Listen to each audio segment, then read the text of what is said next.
before dawn, milk cows, work all day in the fields, milk cows again, eat supper, then go to town and stay past midnight at a meeting of the school board. Yeah, absolutely. I love that. Agriculture is people. Definitely. What do the other 99% do? What options do they have available to them because they don't have to worry about where their food comes from? Low prices squeezed essentially every farmer in America. But you farmers did what you always do. You kept on keeping on and you persevered.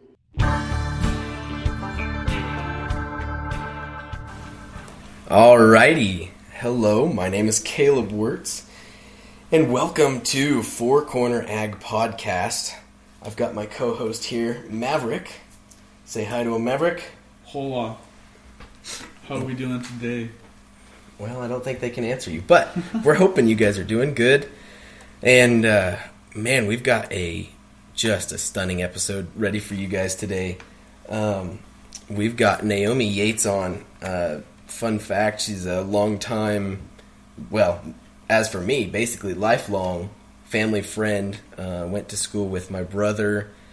And I don't know, we grew up when I was up in the mountains. I used to live up in the mountains when I was little. We were neighbors and stuff like that. So anyway, known her for a long time. She's got a good background in hunting. And Maverick, are you excited about that? This one's gonna be a good one for me because I love hunting, and that's two things that her and I have in common. And so this is gonna be a fun one. I'm excited for it. Yeah, I'm. Before we get into it a little bit and bring Naomi on here, I'm just going to say, a lot of people, I don't know that everyone's mind when they think of hunting and maybe conservation in the mountains, their mind doesn't go to agriculture. But I've been brainstorming it, and I would say that hunting and overall just conservation of mountains and things that aren't on the plains like I'm used to as being a flatlander, I'd say that those are easily just as much agriculture as me out here driving a tractor planting corn or you hunting geese out in the middle of one of my cornfields, Yep. All that land has something to do with agriculture because, whether you're growing something on it or not, you take snowpack, for example. All the snow that they get up there every year, that has to travel some way, somehow back down to the rivers and to irrigate our fields and stuff. And when you talk about conservation, things like that, and you're getting into grasses and erosion, all that has to do with conservation and ag and hunting because all those animals graze on that land too. Right. Well, I'm going to go ahead and we'll bring Naomi on here. Naomi, you are on. Welcome to the Four Corner Ag Podcast. We are excited to have you on here. Hi, thank you. I'm excited to be here. I've never done this before, so hi. Yeah, this is a pretty cool opportunity. It's something that is an up-and-coming... it's here. Lots of people do podcasts, but it's a very new outlet for information. So I think you'll find that it's pretty fun to just get your knowledge out there, and people are able to access it pretty easily. Maverick, I'm going to let you I'll let you introduce yourself a little bit. Can you tell us just a little bit about yourself, Naomi, before we get started? Yeah, so I pretty much grew up here in Colorado. I've been here since I was 4. And ever since I can remember, I have been living in the mountains. So I only lived in town for a little bit.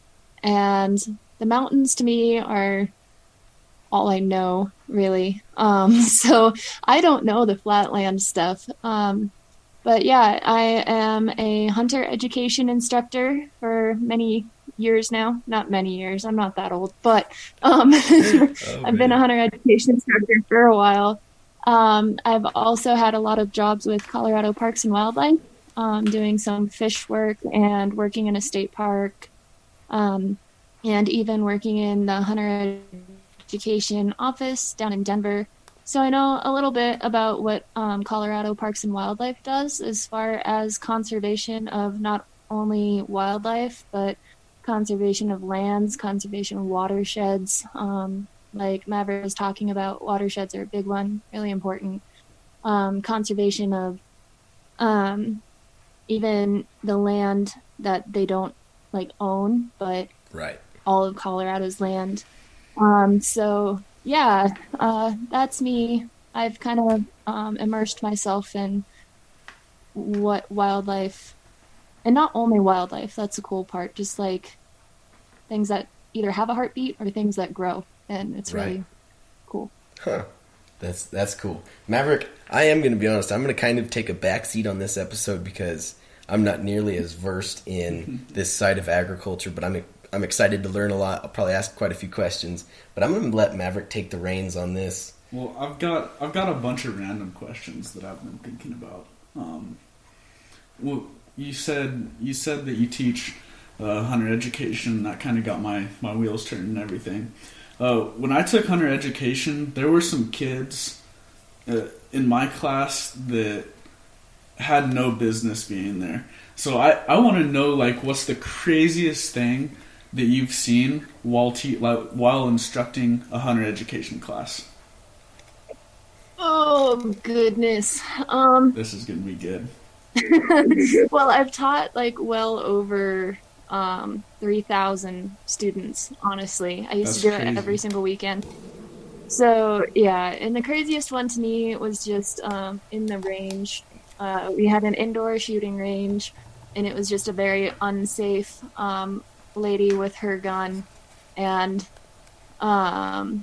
she came out of her firing booth with a 22, and I pretty much had to just like charge her and take it away and tell her to leave. No. So that was interesting. I know. Yeah, so that was like the first time, and hopefully the only time, but probably not, that I've ever been held at gunpoint. But Oh man! I mean, you just, like, went for it wasn't gonna go off. So what had happened was the casing of the cartridge, and we are very safe. So everyone else besides the instructor is all in a bulletproof glass, like little, what do they call them, like a stall. So no one could ever really get hurt the way we do it, except for me, the instructor, and that's my job. So yeah.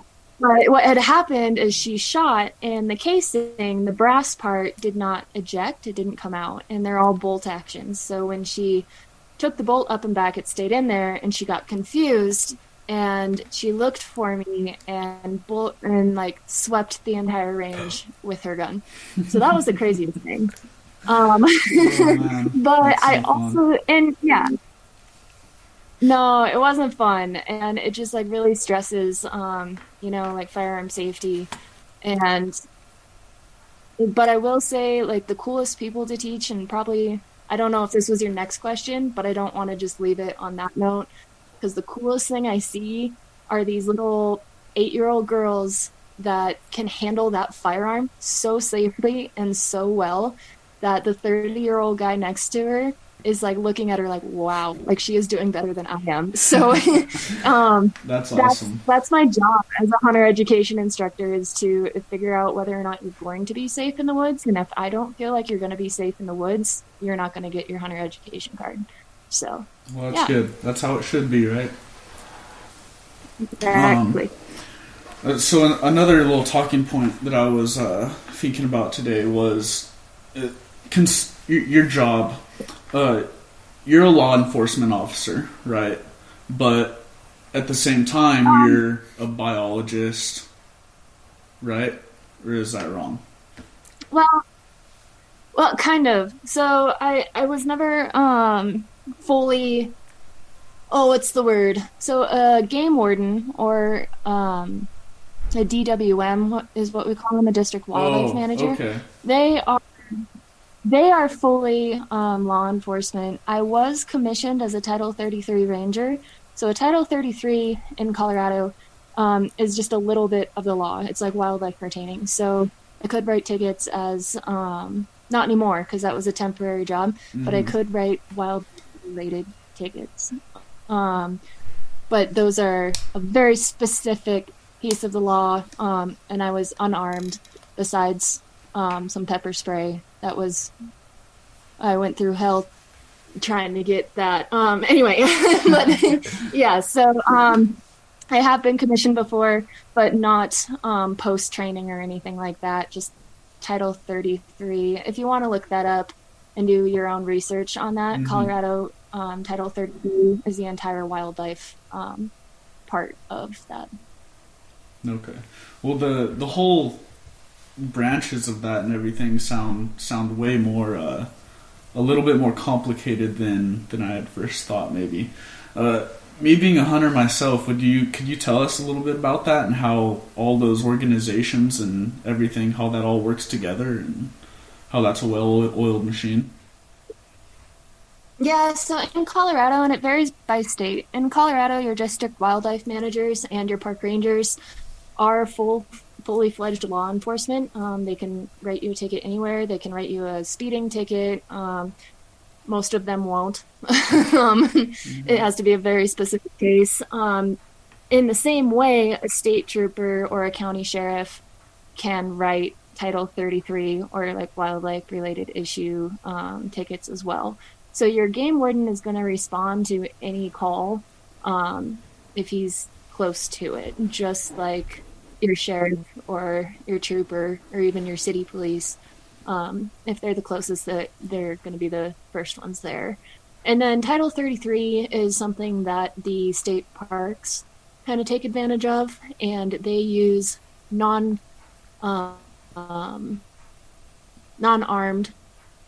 officers as temporaries, and they can only write Title 33 related tickets.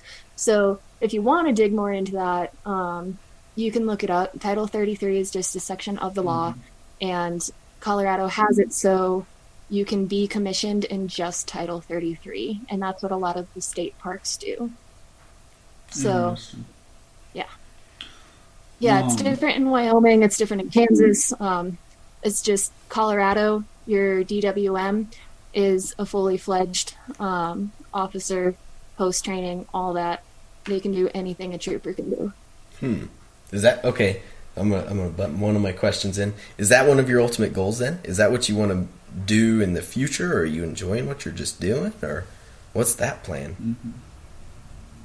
I liked that idea until I was that Title 33 commissioned, and just how much you have to be an EMT and how little I like being an EMT is kind of like, especially in a state park where people are running four-wheelers and side by side and just being dumb.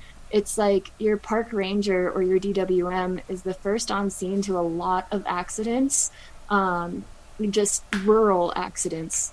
So I'm not so much. My sister's more like that. She wants to get her EMT and paramedic. I don't like dealing with that stuff. I haven't had to yet, so I don't know how I will be with everybody's like blood and stuff like that, but they deal with that stuff a lot. And I don't know. I like the whole wildlife biology and doing cool things like that, but I can be a biologist without the commission, and I think that would be more in my wheelhouse. Yeah. So you don't have not the stomach for the EMT work, huh? Yeah, because I mean they're a first responder, and they are a first responder, and in the rural areas of Colorado, they're the first responder to a lot. So I don't know if I have what it takes to be a first responder. I'd rather do the biology work. Yeah, I wish I could. I wish I could say that I like doing that, but I don't know. Right. Well, I mean, it's hard work. I don't blame you. Well, it's more than hard work. It really does take a special kind of, I don't know, mindset, I guess, especially to be constantly doing that kind of stuff. So I almost don't blame you. But I understand the conservation side of it and wanting to be out in the wilderness and doing all of the wildlife side of it. I mean, what? Yeah, so I think it's just my thoughts from law enforcement to more biology and research, because law enforcement, I mean, it definitely takes a very skilled and very specific mindset, and they're awesome for what they do. But I don't know if I have what that takes, to be honest. Right. I'll do the research. Right. Okay, so that sparks my curiosity then. You say research and looking into biology. Is there something specific that you're just chomping at the bit to go research or to go find more out about? Is there something that drives you up there in the mountains? Yeah. And I can tie this into a little bit more agriculture, like, too, because I really like trapping. Specifically, I really like trapping cats, like bobcats, and I really have a love for even big cats like mountain lions. And what's interesting about Colorado is we can no longer foothold trap, which is the type of trap that kind of it's spring set, and then it's got these steel jaws, and they can be like really gentle also, but they snap on the foot and they hold that critter until someone comes and gets them. Mm-hmm. In Colorado, those are now illegal, and we're now only able to cage trap, so pretty much a box with a door, right? One-way door type thing, right? And I think that actually has hurt a lot of ag land, because the funny part is you can still get a federal permit to override that law. So if you have beavers damming a stream that is ruining your hayfield, which happens all over up here. Yep. A beaver will dam a culvert, or they will dam one of the stream or creek crossings, like where you cross to do hay. They'll dam that up so you can't get to like half of your hayfield or something like that. If that's happening, you can apply for a federal permit, and you can get that permit, and then you can use the under ice body grip traps or the foothold traps. So it's like super silly to me that we banned these things, but for agricultural use, you have to go through a permit and then you can use them. So in a lot of farmland and farmers, they do that, even for coyotes, and especially for things like beavers. And there's a really cool video called Destroying the Myth. It's a really old one, but it's a really good one. It talks about how leg hold traps aren't harmful to the animal, and in fact, they are the reason we have otter here in Colorado today. Otters were reintroduced by capturing them with these leg hold traps and then reintroducing them into Colorado. So that's awesome. We have otters? I didn't know we had otters. So they were reintroduced. I'm not sure when, but it's just kind of funny that the emotional ties that people had, they thought these leg hold traps were like breaking feet, and like killing these animals. Mm-hmm. And they voted on it, and it is now in the Colorado Constitution that I cannot use leg hold traps unless I get a federal permit. And along with that went running dogs on bears and stuff too. So that's a really interesting law. It went into effect in 1996, and I can't remember what it was called. But along with it went a lot of our bear hunting rights. We can't run bears with dogs. We can't bait bears, trap bears, obviously, and that sort of thing. So I just think it's really interesting.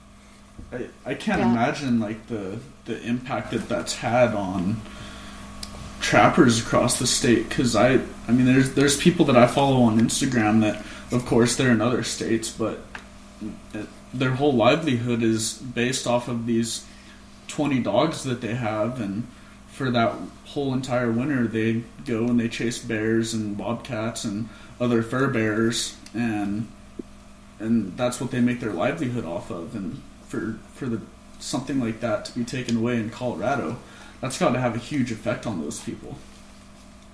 Yeah, it's interesting because, with how old I am, I always say I was born in a bad year, because I was born in 1996, and that's when they became illegal.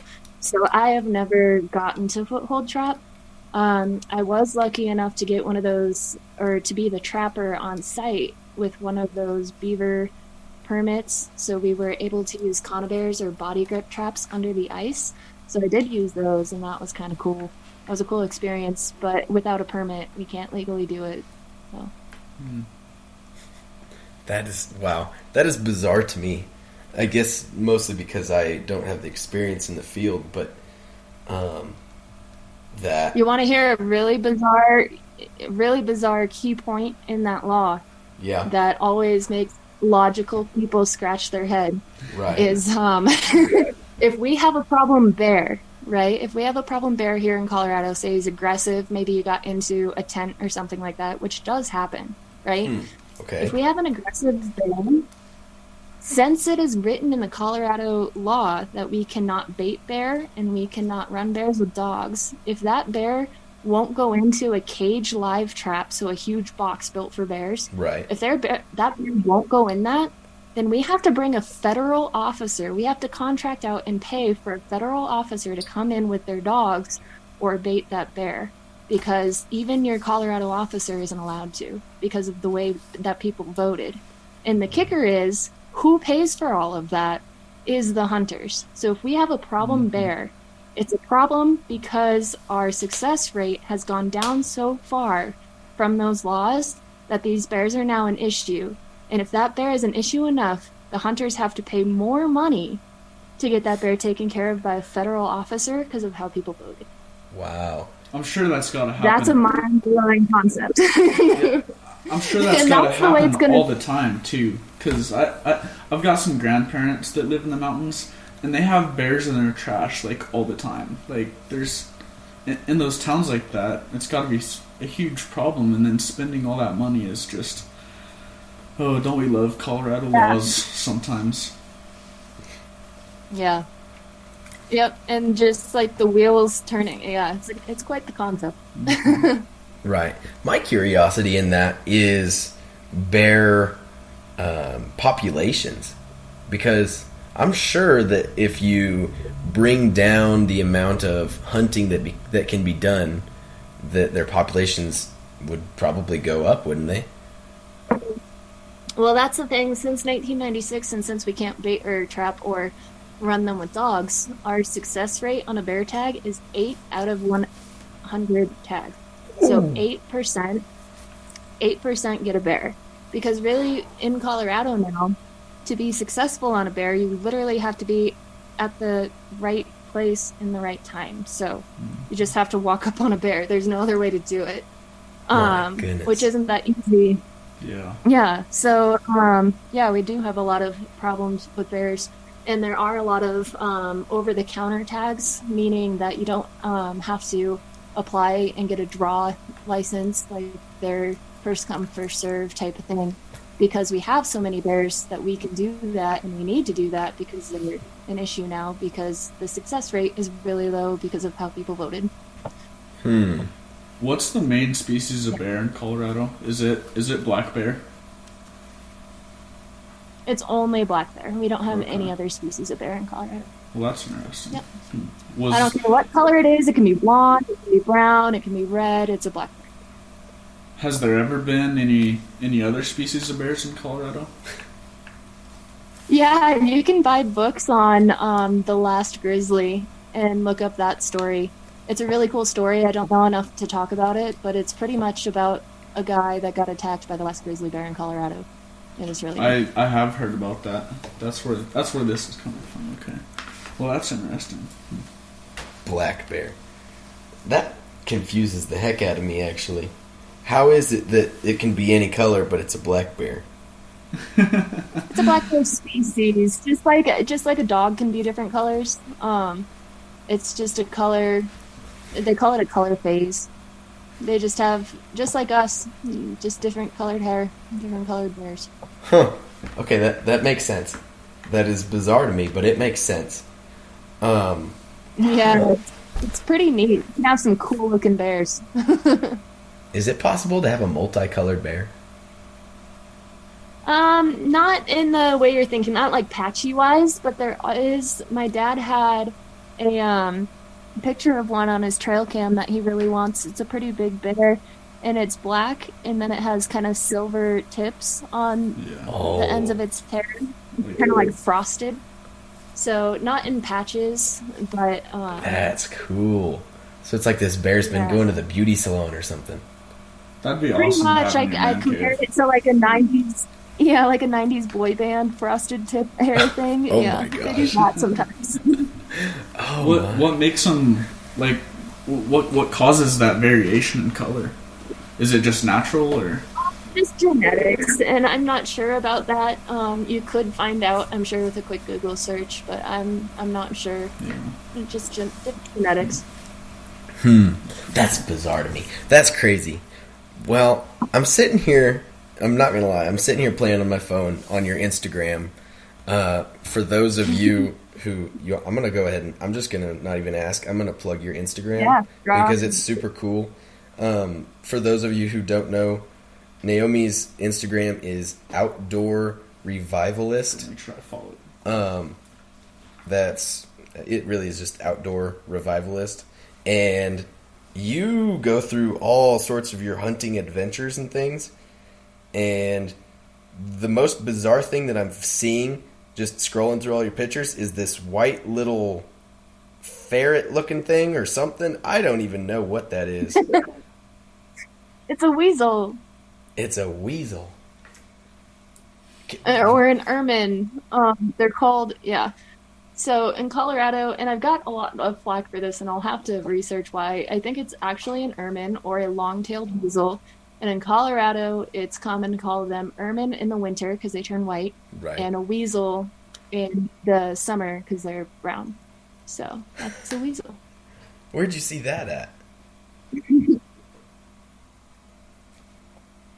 What's that? Where did you see that at?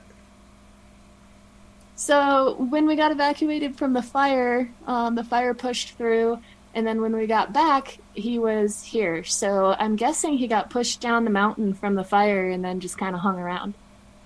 So Wow. we see him every now and again.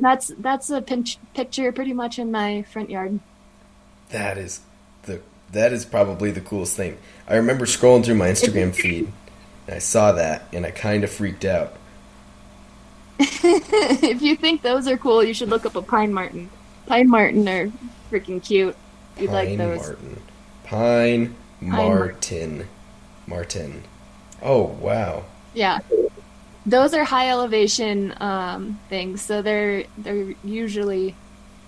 definitely above me. Once in a while you'll find them down here, but above 8,000 feet for sure usually. Above 8,000 feet. But I assume probably not all the way up to like the tree line kind of thing, right? Yeah, especially in the summer. Yeah, they'll be up there. Oh boy. My goodness. For those of you who don't know, the tree line is, and I don't know if I'm going to explain this right, and correct me if I'm wrong, Naomi, but the tree line is the point at which in the mountains that the elevation is high enough where there's just, is it the atmosphere is too thin or something for trees to grow or something like that? It's something I like that. actually think it has something to do with the warmth of the soil and stuff, because if you go to Alaska, tree line is only at like 2,700 feet. Whoa. Which is hard to imagine, right? Because you're on a boat and you see tree line and you're like, what? But That's yeah, bizarre. so it has something to do with actually like how close it is to the core of the earth. But I don't, that's my extent of the knowledge. That's That really makes- interesting. I was always under the impression it was like the air got too Right. thin for trees to grow. So That's what I always thought. But it's so interesting because you'll be driving up. Like I've driven up, I mean, as high as you can go up to, I guess the drivable roads is like Pingree Park is the highest I've probably gone. But you can see just that line. And that's interesting, especially if these little pine martens are going that high. Because that's some high elevation. What in tarnation? There's some interesting critters up there. There's also like the pika. Pika spends most of its time above tree line, and those things are cute.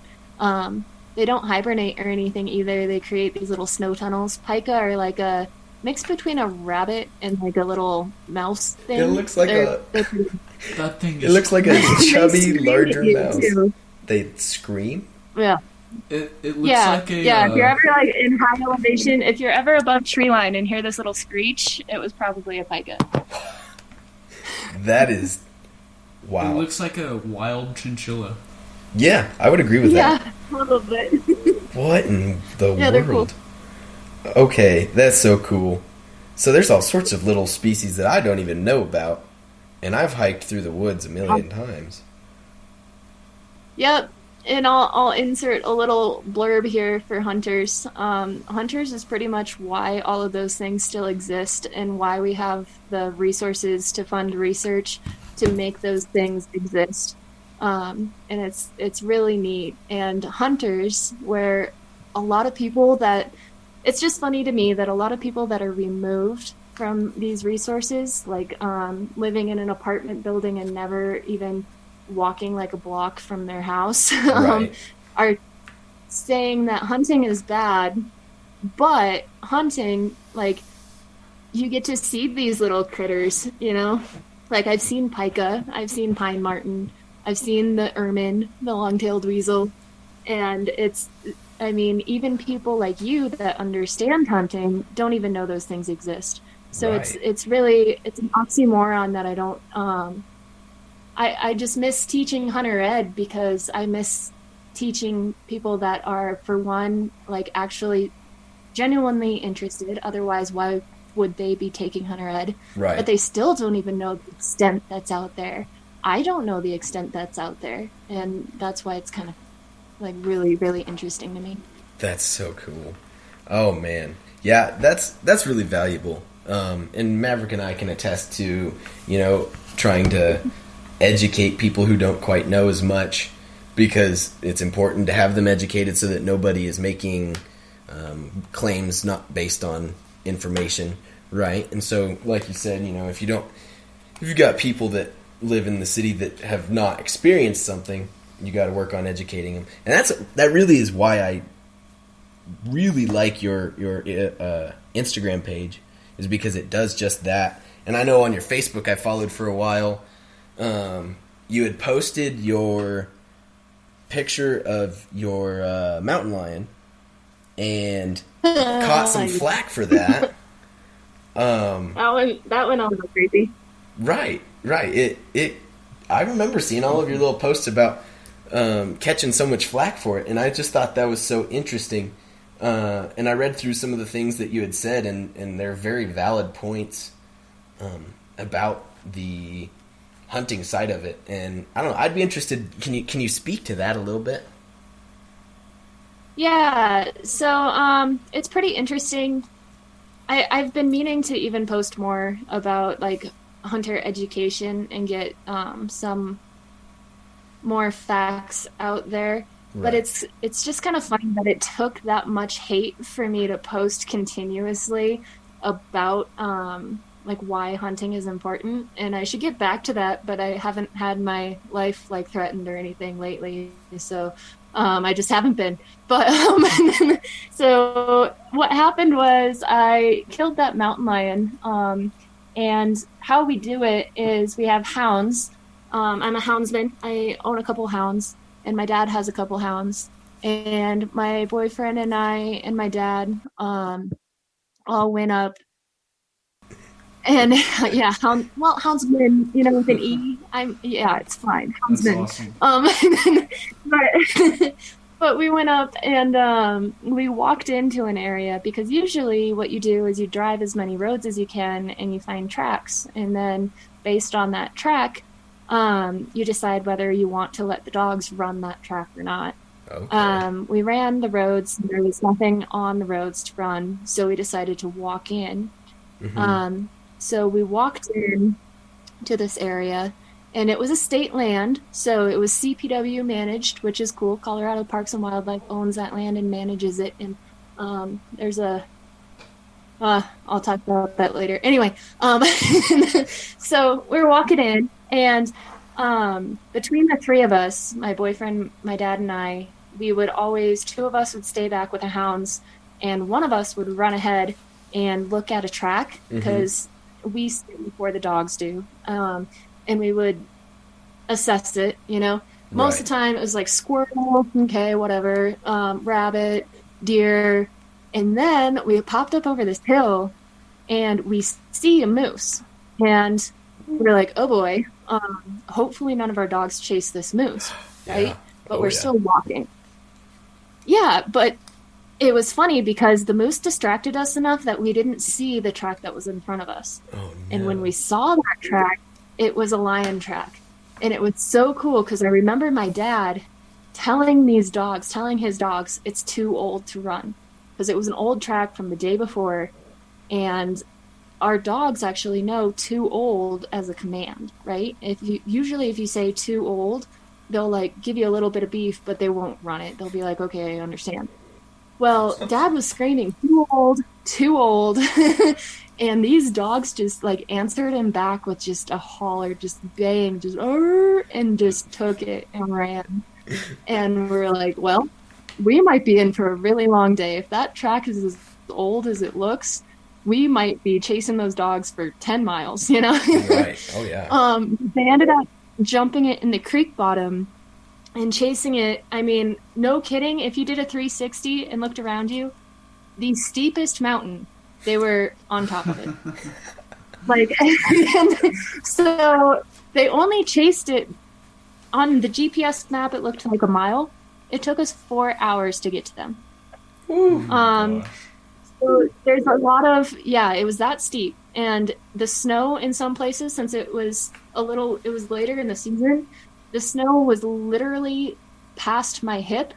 And the only thing saving you was like how tall your legs were. That's how far you would sink in. So like, That's crazy. Yeah. So, and there's like all these misconceptions about dogs. You know, you think you let your dogs out, it trees something, and you walk to it. It's like, yeah, but when you're doing any other type of hunting, you can choose where you want to go. You can look at a really steep mountain and be like, I don't really want to do that today. Right. Yep. But when your hounds are on a lion, you have to go. They will not come back until you can get them. So, we were all very sore after that day. It ended up being a real nice tom. What was even more interesting about it is one of the back legs, he must have been fighting because he had a big infection scratch mark on his back. I think it was his back left. Mm-hmm. It was all yellow and gucked up and stuff, which might be why the dogs caught up to him so fast. But so anyway, that's the story of the lion. And then I posted on Facebook and Instagram on the stories and stuff. And it was fine for a long time. And then I did like a throwback to when I got that lion. Right. And I just got so much hate. And I mean, there was literally over 1,000 comments of just, just hate. And I can deal with it. There's a lot of people who can't. Right. So that's another thing that I want people to know about my page, Outdoor Revivalist, is like, there's people with a lot of hate out there and they don't know why they're hating. And I'm talking hate like I got death threats. People were calling my friends saying that they were going to kill me. My goodness. Yeah. And it was pretty insane. So I can deal with that stuff, but if anyone else is going through that, like, I can give you some advice, because it's not, for me it was easy. For me it was fueling. For me it was, I needed to post more about like why their ignorance is ignorance and what actually happens as a hunter. Right. So I kind of took it and ran with it. And one website that I really want to plug is hugahunter.com. Hugahunter.com is gold. It'll give you a lot of resources to combat those antis. Right. I'm gonna write that down. Anyway, yeah, so that was the story of that. Dang. So wow. About these mountain lions, so I've heard that mountain lion is like one of the best wild game meats that you can eat, which I would never have expected that, but is that true, or do you guys even eat them?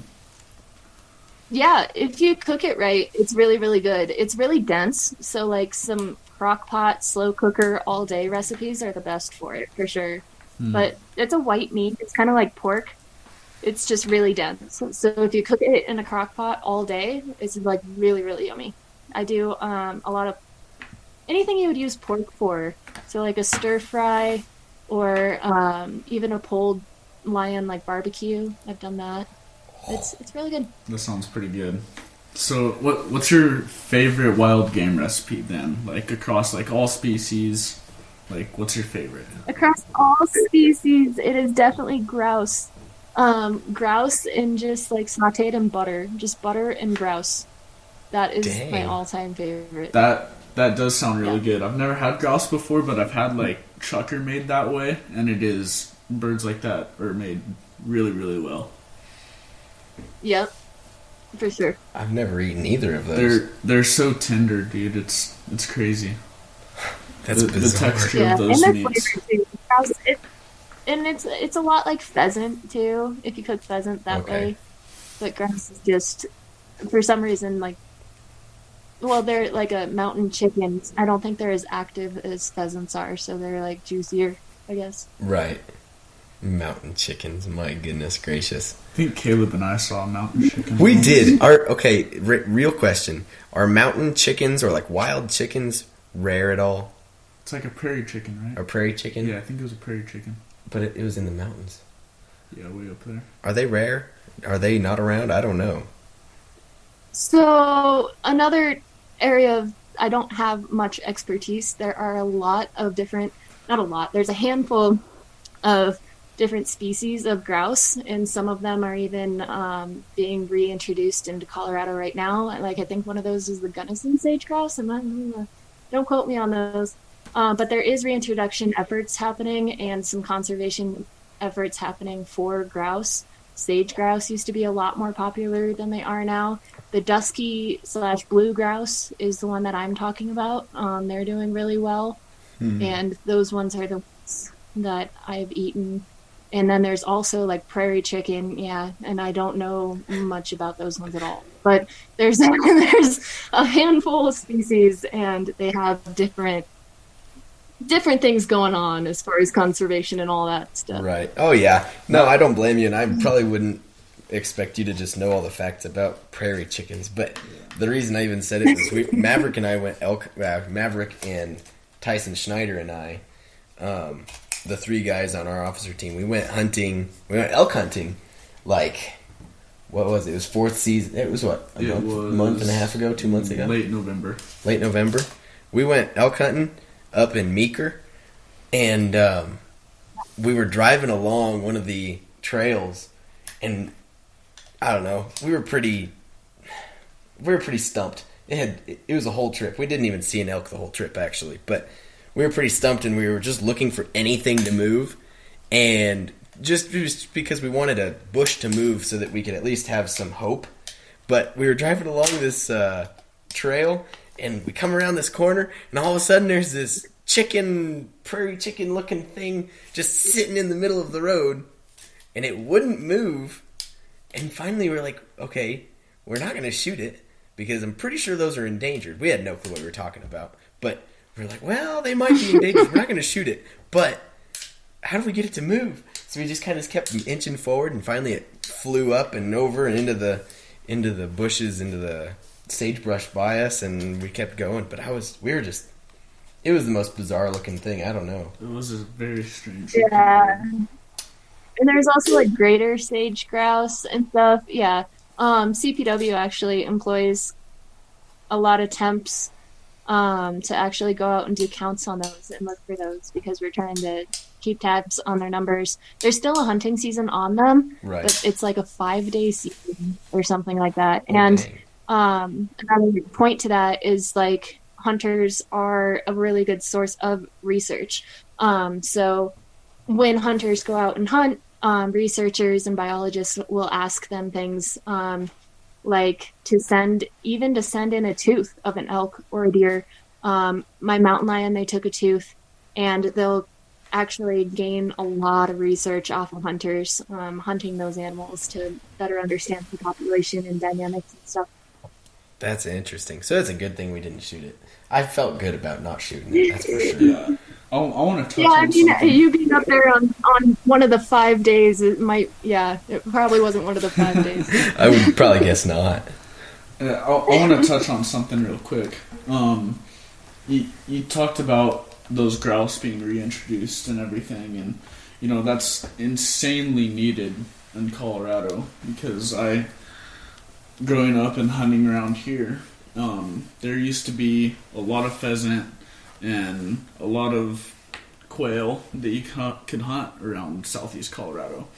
And now today you have to walk 10 miles in a day just to get your limit. And that's in a good place. And so that just goes to show you, how, at least in our area, how small these habitats have shrunk for them, and just how much these birds really need protecting so that they can come back and we can enjoy their species again. Yeah, you look at things like the bobwhite quail and stuff like that. You can Google that species and get a lot of stories on that. And a lot of stuff is population dynamics, like it's actually very healthy and normal for a population to spike and then drop really hard and then climb back up and spike, just because of predator-prey dynamics. We're going through that right now with like bobcats and cottontail rabbits, the lynx and a snowshoe hare, and of course like the black-footed ferret and the prairie dog. They're all really dependent on each other. So if their prey species is doing really well, then they'll do really well. The predator species will do really well, but then sometimes too well, so then the prey numbers will drop, but then your predators will drop. So predator prey and like animal dynamics, you don't actually want them just to be a flat line. And a lot of people think that that's how it goes, is just like we want them to be a healthy population all the time. We never want them to be threatened in any way. But what actually happens is a lot of spikes and drops based on predator-prey dynamics. So, yeah, hopefully one day soon here we'll see the quail population spike again along with the pheasants. Maybe coyotes will drop a bunch. Yeah, we're working on that one.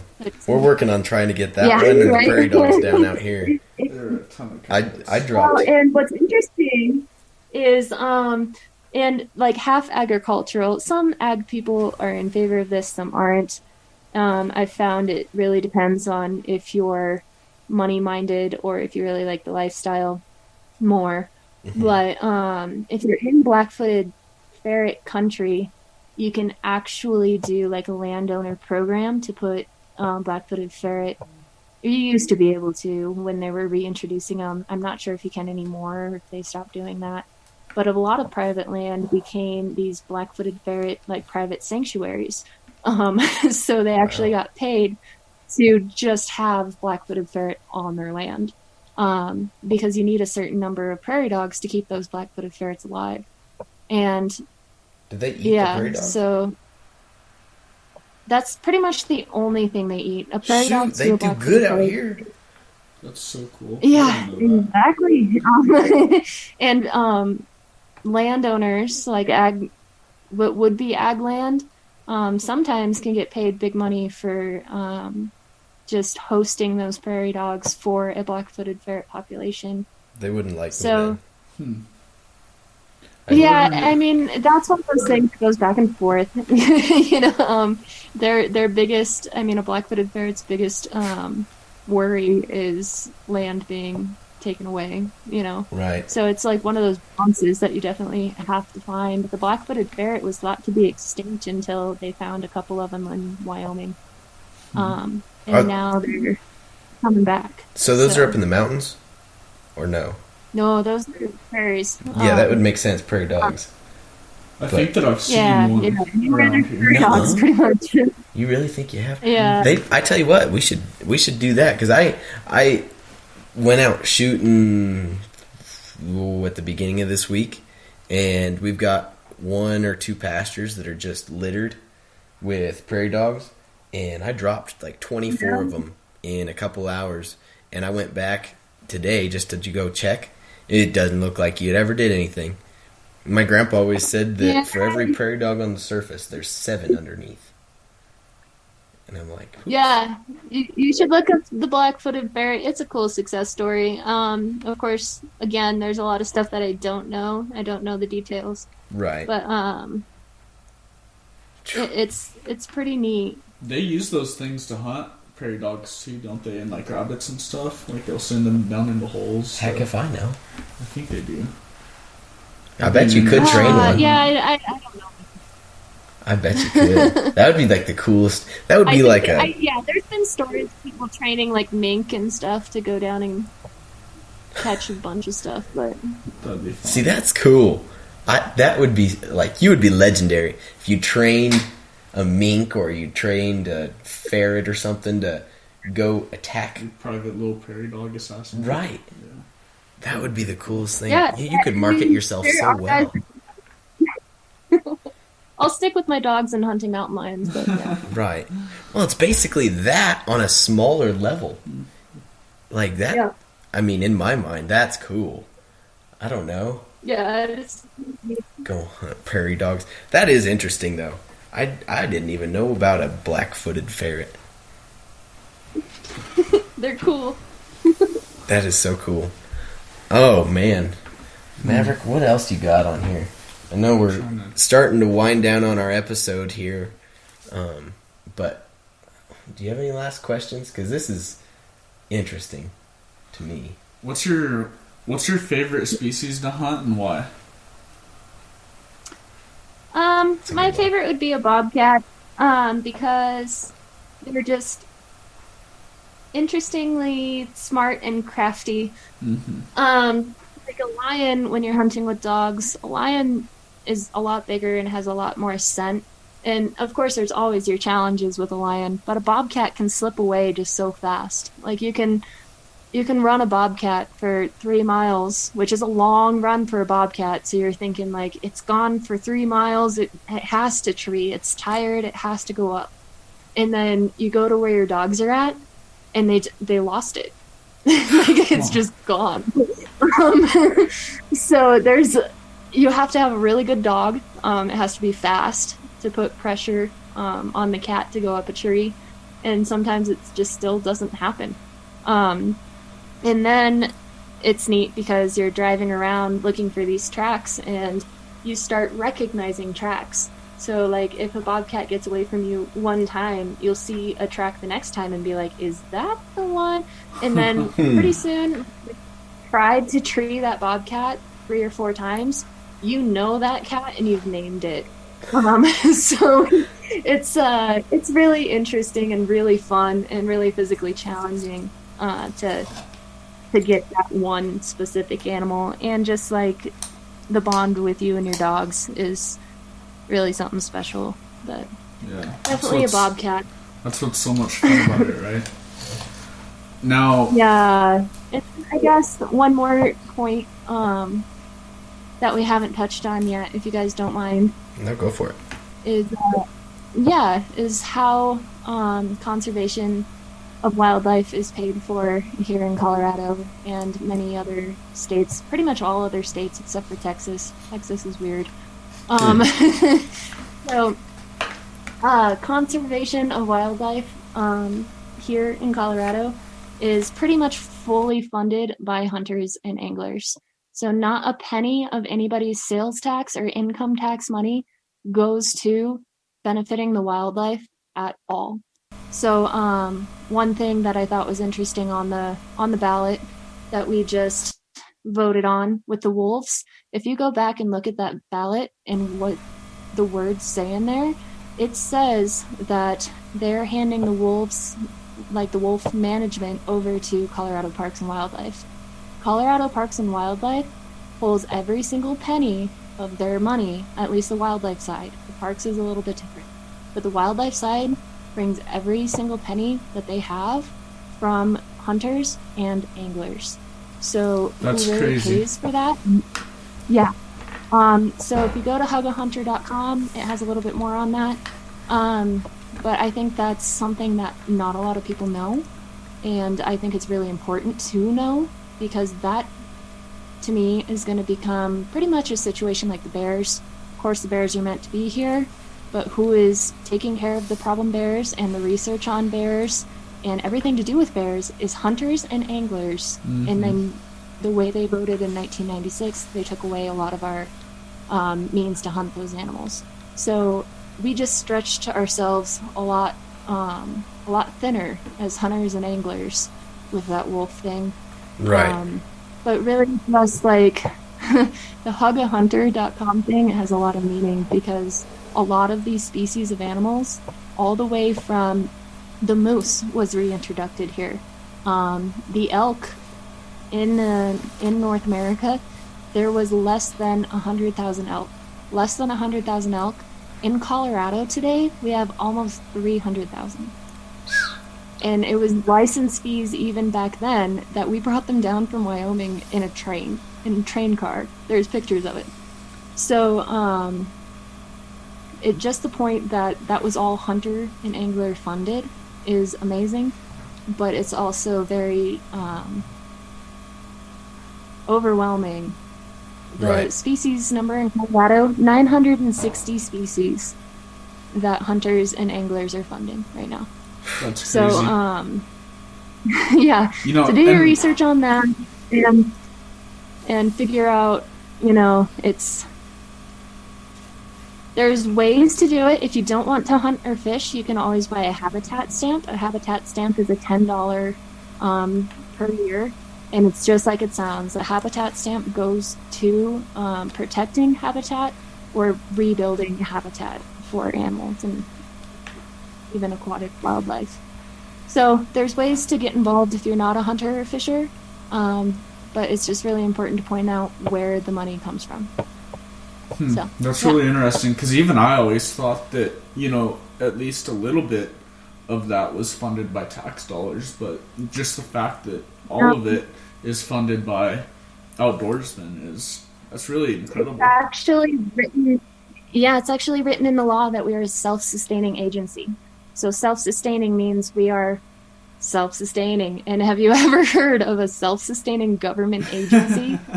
That's just a joke, right? But when Colorado Parks and Wildlife, the wildlife side of it, I keep saying that because it used to be Division of Wildlife, and then Colorado Parks was different. And Colorado Parks still pulls for money from other places, but wildlife side of it, we have to be self-sustaining because we're written that way. And if we don't act that way, then there's a lot of grants and stuff that we cannot use. So we are self-sustaining, and we're self-sustaining for a reason, and hopefully we always will be. But that's where this money comes from for reintroductions and everything. Right. So. That's really cool. That makes me feel like proud as a hunter. Yeah. To have that. Heck yeah. I paid for my duck stamp this year. Good. Right. Yeah. Yeah. I mean, I can go on and on and on. We probably should do a sequel about this at some point because I haven't even touched on the North American wildlife model. It has 7 topics that are really cool to talk about. The people that are familiar with the Meat Eater podcast, Stephen Ranella talks about the North American wildlife model really, really well. Mm-hmm. If you want to look that up, that's cool. Yeah, and I didn't touch on the national side of it. So the U.S. Fish and Wildlife, completely different than just Colorado state stuff. There's a lot of stuff to talk about. That's okay. So I've got one more question that I kind of thought of earlier in the podcast. How much does Colorado work with bordering states towards conservation efforts and things like the wolves, for example? Didn't we a lot of those wolves that were in Colorado before we passed the laws earlier in the year? A lot of those wolves came down from Wyoming, am I right? So how do we work with other states to keep that relationship healthy and everything? Yeah, a lot of that is up to the specific biologist, a lot of it. But, I mean, we even go around exchanging fish sometimes. We'll get fish eggs from California and give them some. So it's that stuff is, I don't know a lot about it. All I know is we do work with neighboring states and even states across the country a lot, especially that's why you have to do things like buy a federal duck stamp because ducks are migratory and they'll go the entire, from Canada to Mexico. So that's why some of that stuff, the migratory stuff, is national management. Yeah, it just depends on, of course, the species, what's going on, who's in charge. Um, yeah, a lot of factors. That's okay. That is interesting. I hadn't even really thought about the fact that it's a federal duck stamp, not a state. I had never thought about that. There's both. There's both, but yeah, you There have it to is. have your Okay. federal one. Well, this is showing how much I know. Not much. But we've touched on it a couple times this whole episode, and I really want to touch on it before we end it. And I'm sure it's going to be lengthy, but the introduction of wolves, or at least the official introduction, where we've now just said it rather than, you can theorize and everything about what's been happening the last however many years, but the introduction this year, what is kind of your take on it, your stance? I know that from a producer standpoint, there's not very many positive sides to it. I don't think that there's very many, especially cattle and sheep producers in the state, that are very happy about it. But I'm interested to see what your take is, because you have much more experience than I do, and really even more than Maverick does. Yeah. So in my opinion, like, there was no money or no reason to spend all the money on a reintroduction. Before it was even put on the ballot, there was already wolves coming down, and then I believe it was a ballot subject already, but then they came out and said that there is an established pack in Colorado of 6 wolves, and that to me just shows that they know where they can thrive, and they know where they can survive, and they know where they should be and where they shouldn't be. And just to try and reintroduce something that's already here is just silly and costs a lot of money out of a hunter's pocket to me. So I think they should have just left it alone. It was like very split. If you saw the results of those votes, they were so 50-50. Right. But there has been reintroductions that have not worked. The lynx was one of them. The lynx took us a couple tries. The first one failed. So I don't see why you would try to reintroduce something that's already here. I would just put a management on it. I will say I'm really glad they're not on the endangered species list anymore nationally, because what the endangered species list is for animals that actually need our help. So it only has a certain amount of slots. So in order for something to be put on the endangered species list, one has to be taken off. So now that they're not on that anymore, it makes room for a species that actually needs to be on there. And then it opens it up to the state to actually start managing them. So that is a really good thing that just happened. If they're going to be reintroduced, at least when they're not considered endangered in Colorado, we can do management by hunting and things like that. And we haven't been able to as of late, because they were on the Endangered Species Act. But if you start looking up like wolf hunting, you can now hunt them in states like Wisconsin. I think South Dakota opened up a season. So, I mean, there's hope to manage them through hunters. I just don't know why you would reintroduce something that is already here. Right. So that is interesting. Yeah, I'd heard a similar take on it, that now that they've been officially reintroduced, I'm making little air quotes there, that there can be hunting done, or at least more easily set up. Maybe not in Colorado yet, but as time goes on, I'm sure that will open up. But I was curious, do you know? Sorry, what were you going to say? I mean, hopefully. Right. We all saw what happened in Wyoming with the grizzlies. They're overpopulated there now, and they tried to put a hunting season on the grizzly bear in Wyoming and got a bunch of lawsuits and got it shut down. So I don't have a lot of confidence that we will ever hunt wolves in Colorado. Oh, wow. But I do have confidence that we will do management hunting. And the funny part is we are just now spending money for government hunters to hunt these things down, which is sad. But right. But I think that's how it's going to go. But, we'll see. Yeah, wow, I did not know that about grizzlies either. See, this is just a wealth of knowledge. I didn't know that the government contracted people to hunt species like that. Well, Or how does that work? yeah, those are all like circumstantial, and every single one of them is different for different reasons. So yeah, I mean, You got to jump if on that things now. start becoming an issue and we need to take them out, there are such thing as government hunters, which I just think is silly. Because, like, if we just made the laws so that hunters could hunt them in the first place. Right. But, yeah. That is bizarre. Huh. Yeah, I never thought about there being a government hunter at all. I mean, it makes sense. Yeah, my dream job Kind is of. to be a federal houndsman, because they do have those. That would They be have so cool. houndsmen. It's their job to be ready to go look for those trouble lions and stuff, so. That would be the would be coolest such job a ever. cool gig. Oh my gosh. Well, I bet they get paid pretty well too. I don't know. I'm not sure. I'll find out, hopefully one day. That would be the coolest job. Although I wouldn't do it because I don't have the cardio for that or the gumption to go chase down a grizzly bear or a wolf or a mountain lion or anything.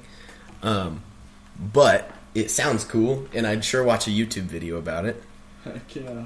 Yeah, it'd be pretty intense. I mean, long hours. I mean, you're pretty much there until you find what you're after, like the specific animal, and then you got to go somewhere else. So the hours are real bad. You got to take care of dogs your entire life, and it's you're moving around a lot. So Right. I'm sure it wouldn't. I don't know if it's the best family job. I probably won't end up doing it, but it'd be cool. That still would be pretty cool. That's a job for you to do, Maverick, while you're young and sprightly. Yeah. You have to go get yourself some dogs first, though. Yep. Good luck with that. Right. Oh, I bet those are expensive, too. Mm-hmm. But, oh, man. Well, Maverick, do you have anything else? And I know I'm out of questions, but Maverick, do you have anything else? I've got so many more questions, but to be honest with you, my stomach's kind of growling a little bit, so maybe we can do a part 2 sometime. There we go. I'm down for that. Absolutely. Yeah, well, we sure appreciate it, Naomi, for coming on here and just exuding knowledge for us to take in. I learned a lot because I had no clue about most of the hunting world. So I don't know. I learned a lot. I hope that our listeners did.